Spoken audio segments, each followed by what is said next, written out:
Good evening, I'm Alia. You're watching Breaking Barriers with Alia Shah. Welcome to my show. आज पाकिस्तान के parliament में बहुत ज़्यादा हंगामा हुआ है। बहुत एक दूसरे के ऊपर इल्ज़ामात लगाए गए। एक ड्रामा चल रहा था ज़बरदस्त किस्म का, घंटों पर ये मुहित था ड्रामा और ये चलता रहा, लोग देखते रहे। बस तकरीबन आप समझ लीजिए कि हाथापाई होते होते रह गई, यानी एक दूसरे को बस मारने से बच गए। बाकी जो कर सकते थे पार्लियामेंट के मेंबर्स उन्होंने एक दूसरे के साथ किए। यहाँ तक हुआ कि सार्जेंट एट आर्म्स जो हैं वहाँ पर उनको बुलाना पड़ा, यानी कि ऐसे सार्जेंट्स को बुलाना पड़ा जो वहाँ पर फोर्स होती है सिक्योर करने के लिए। उनको पार्लियामेंट के अंदर स्पीकर साहब के डेस्क के सामने खड़ा करना पड़ा। बाकायदा जो है एक पुलिस की तरह वहाँ पर पहरा दिया गया स्पीकर के डेस्क पर कि वहाँ पर ऑपोजिशन ना पहुँच सके। ये हुआ है आज पार्लियामेंट में और दर्जन भर से ज़ायद जो बिल हैं वो पास हो गए हैं। काफ़ी बिलों को पास कर दिया गया है और ये सेशन बुलाया ही इसलिए गया था कि इन बिलों को पास किया जाए, क्योंकि हुकूमत ये चाहती थी कि ये बिल पास हों और हुकूमत ये समझती थी कि ये उसके हक़ में है। मतलब पुरज़ोर तरीके से हुकूमत ने अपना हर तरीका, हर हथकंडा जो है वो कहा जा रहा है कि इस्तेमाल किया है कि इन बिलों को पास होना चाहिए। जबकि ऑपोजिशन ने इस दौरान वॉकआउट भी किया और उन्होंने खूब नारेबाजी की, खड़े होकर जो है उन्होंने वॉकआउट भी किया। उसके बाद बाहर भी चले गए। फिर जो वहाँ पर हुकूमत के लोग थे उनके ख़िलाफ़ भी नारेबाजी की गई। प्राइम मिनिस्टर के सामने खड़े होकर गो न्याजी गो के नारे भी लगाए गए और चंद दूसरे भी इस तरह के नारे वहाँ पर चलते रहे।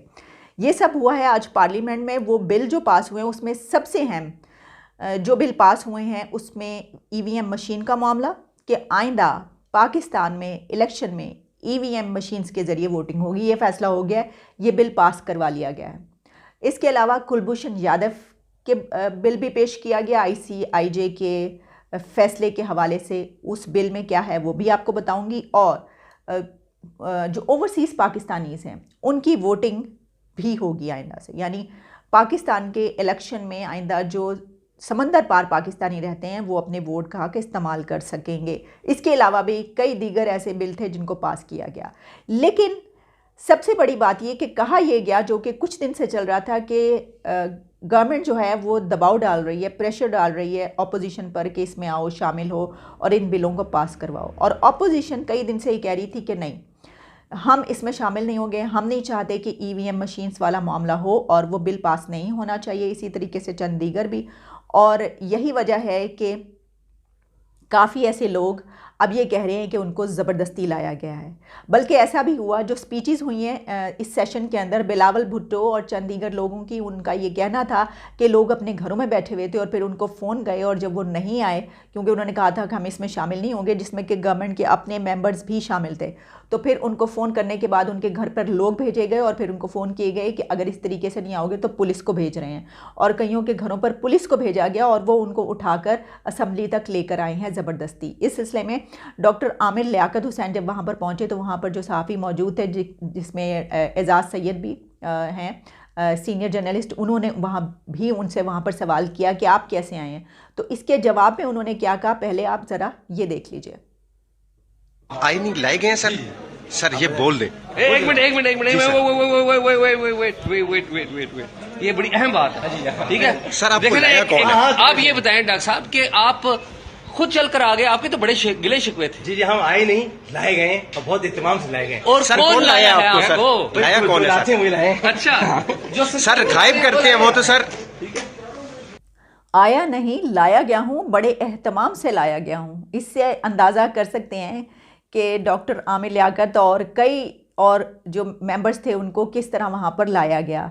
ये गवर्नमेंट का प्रेशर था, ये किसी और का प्रेशर था, ये खुफिया हाथ था। ईवीएम मशीन्स की कौन इसको लाना चाहता था? क्या इसमें जो है वो गवर्नमेंट के अलावा, क्योंकि अपोजिशन की तरफ से बड़े ऐसे इल्ज़ामात लगाए जा रहे हैं कि देखिए, ज़ाहिर है हुकूमत तो ये चाहेगी कि ईवीएम मशीन लाए, क्योंकि इमरान खान साहब के बारे में कई मरतबा ये बात सामने आई कि वो कह रहे हैं कि कुछ भी हो जाए ईवीएम मशीन्स का मामला जो है आगे लाना है, और वो इसके ऊपर बज़िद थे, क्योंकि अगला इलेक्शन इसी बात पर होगा कि कौन ईवीएम मशीन्स को जो है वो किस तरीके से इस्तेमाल कर पाएगा। देखिए, ये बात क्यों कही जा रही है, वैसे तो पूरी दुनिया में जहाँ पर ईवीएम मशीन्स इस्तेमाल होती हैं तो बड़ी अच्छी बात है, क्योंकि ज़ाहिर है कि इलेक्ट्रॉनिक दौर है, वहाँ पर जो है अगर इस तरह की मशीन्स का इस्तेमाल इस प्रोसीजर को आसान भी बनाता है, और ज़ाहिर है आहिस्ता आहिस्ता हर चीज़ जो है वो डिजिटल होती चली जा रही है। लेकिन पाकिस्तान एक ऐसा कंट्री है, इसलिए ऐसा सब कुछ हो रहा है कि इस मुल्क में अगर आप 70 साल की तारीख उठाकर देख लें तो तलाश करना पड़ता है कि कौन सा इलेक्शन था जो रिग नहीं हुआ था, जिसमें धांधली नहीं हुई थी। अच्छा, अब ये कहा जाता है कि चलिए ये तो और भी अच्छी बात है कि हर इलेक्शन में धांधली होती रही है, तो अब ईवीएम मशीन तो बहुत पहले आ जानी चाहिए थी। प्रॉब्लम ये है कि जहाँ की जमहूरियतें बहुत मजबूत हैं, डेमोक्रेसीज बहुत स्ट्रॉन्ग हैं, और वहाँ पर ऐसे कंट्रीज़ के ईवीएम मशीन्स के बावजूद इतना ट्रस्ट है और ऐसे शफाफ नीट एंड क्लीन इलेक्शन होते हैं कि कोई ऐसा ख़तरा नहीं होता कि इनमें जो है कुछ ऐसी धांधली की जाएगी। वहाँ पर तो हम कह सकते हैं कि ये मशीन्स बहुत अच्छा किरदार अदा करती हैं। लेकिन एक ऐसे मुल्क में ये मशीन कैसा किरदार अदा करेगी, क्या रोल प्ले करेगी, जहाँ पर आरटीएस पिछले इलेक्शन में बैठ गई थी वो मशीन आरटीएस की, और काफ़ी देर तक इलेक्शन के जो रिज़ल्ट्स हैं वो आना बंद हो गए थे।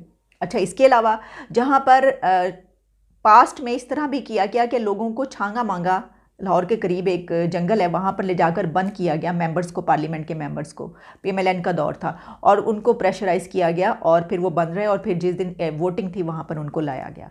अच्छा, जहाँ पर हर हुकूमत में ये कहा जाता है कि हर पॉलिटिकल पार्टी को इस्टेब्लिशमेंट बनाती है, वही लेकर आती है, वही जितवाती है, और फिर ये इल्ज़ाम आता है ना इस्टेब्लिशमेंट पर कि वो लेकर आते हैं, वो बनाते हैं पार्टियाँ, वो लेकर आते हैं, उसके बाद जब उनका दिल करता है तो वो उनको हटा भी देते हैं उसको और नए को ले आते हैं।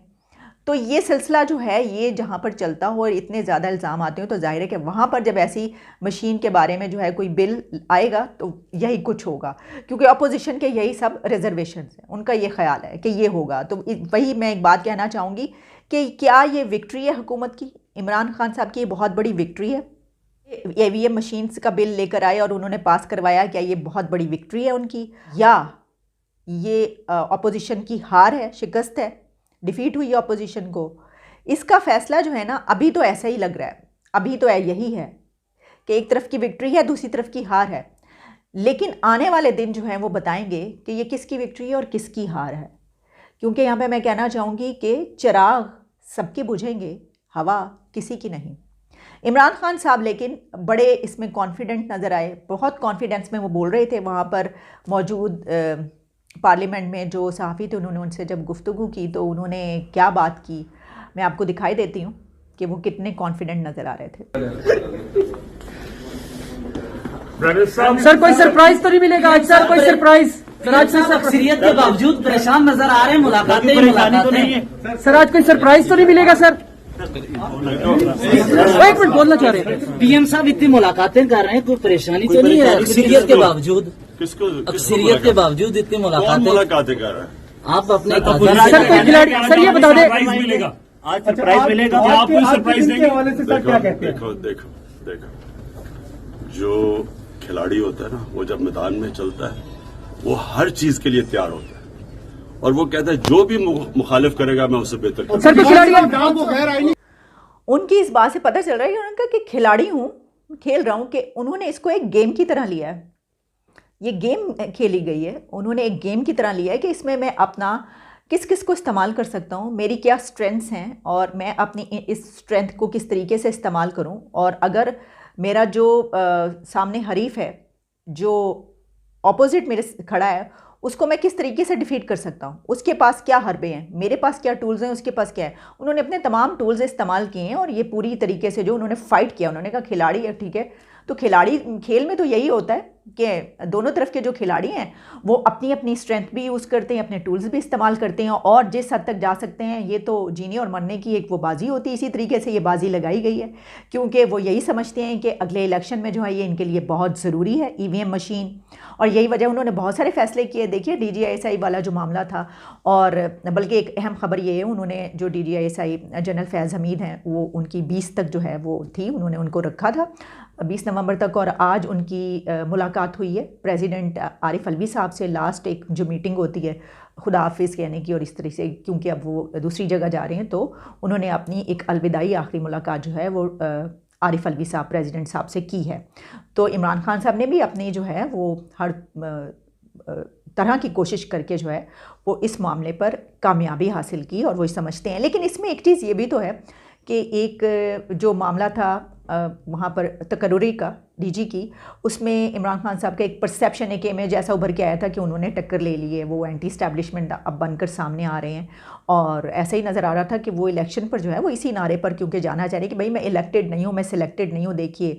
लेकिन प्रॉब्लम ये हुई है कि अब आज के सेशन और इस मामले के बाद ये जो सारे बिल पास हो गए, इसमें बार बार अपोजिशन की तरफ से ये इल्ज़ाम लगाया जा रहा है कि इनके साथ जो है वो खुफिया हाथ शामिल है। ये इस तरीके से ज़ाहिर है कि लोगों को उठा कर लाना, ये सब करना, ये अकेले हुकूमत का काम नहीं होता और ये सिर्फ इन्हीं का नहीं है मफाद के ये ईवीएम मशीन्स आएँ, बल्कि और भी बहुत कुछ इसमें शामिल है। तो इससे फिर वो जो एक सेम पेज कह रहे थे कि फट गया, वो तो अब नहीं है। तो वो ऐसे ही लग रहा है कि सेम पेज मौजूद है।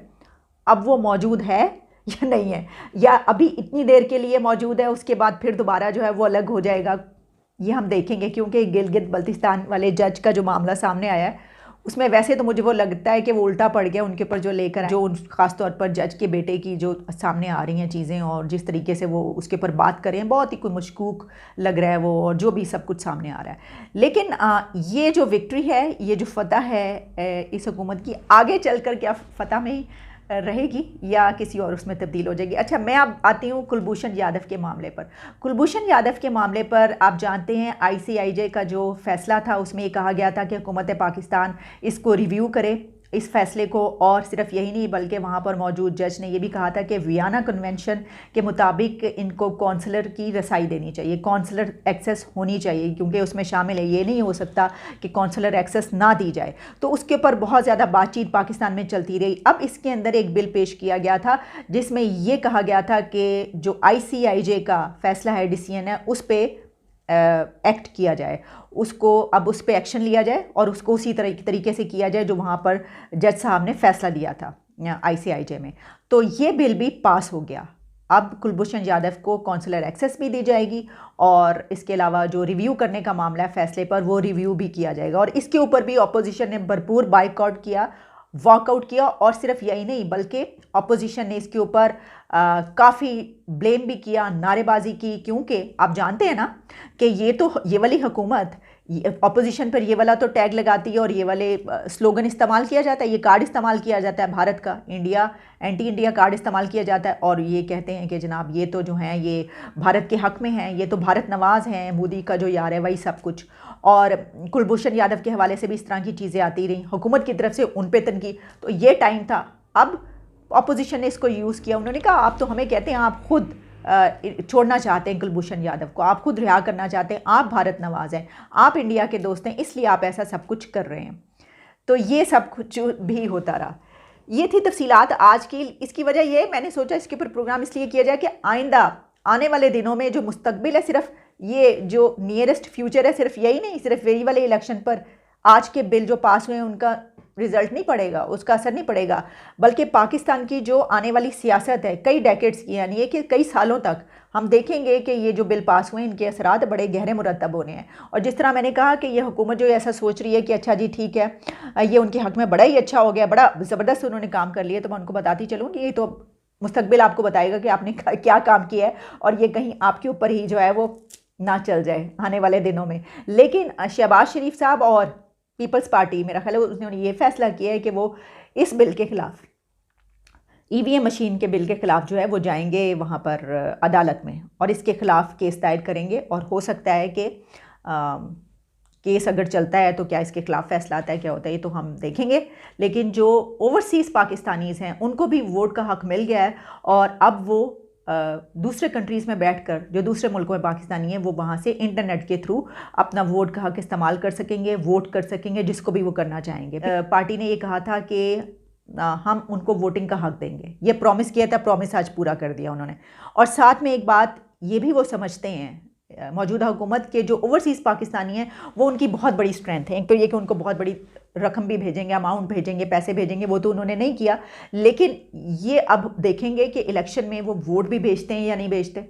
ये भी वो बहुत कहते हैं पैसों की तरह कि हम पैसे भेजेंगे, वो नहीं भेजे, वोट वो भेजते हैं। लेकिन फिर भी कुछ ना कुछ हद तक इस हुकूमत की यकीनी तौर पर एक ये फ़ायदा होगा कि वहाँ के लोग जो उनको वोट करना चाहते हैं वो करेंगे। बहरहाल वो तो किसी जिस पार्टी के भी लोग हैं वहाँ पर वो वोट करना चाहेंगे, लेकिन कहा यही जाता है कि इस पार्टी के यानी PTI के जो हैं ओवरसीज़ पाकिस्तानी बहुत बड़ी तादाद में हैं, क्योंकि वो जब जिस वक्त हुकूमत में आए हैं उस वक्त ये एक थी लहर कि वहाँ पर लोग जो हैं उनको बहुत ज़्यादा सपोर्ट किया करते थे। अब कितने हैं ये हम नहीं कह सकते, पता चल जाएगा इलेक्शन में। तो कहने की बात यह है कि जो हुआ है सब कुछ, उससे वही सब कुछ हुआ जो आज तक होता चला आ रहा है। उसके वो बदल जाते हैं, रंग ढंग सब कुछ बदल जाता है पाकिस्तान में, लेकिन प्रोसीजर वही चलता रहता है कि एक अपर हैंड रहता है और रहेगा। और इस सब में जो है अपोजिशन का ये है कि PTI की बहुत ज़्यादा उसको हेल्प आउट किया गया है। तो इसका मतलब ये हुआ कि सेम पेज मौजूद है, लगता तो ऐसे ही। देखिए आगे क्या पता चलता है। चलिए इजाज़त दीजिएगा, दोबारा आपसे मुलाकात होगी। Take care of yourself, bye.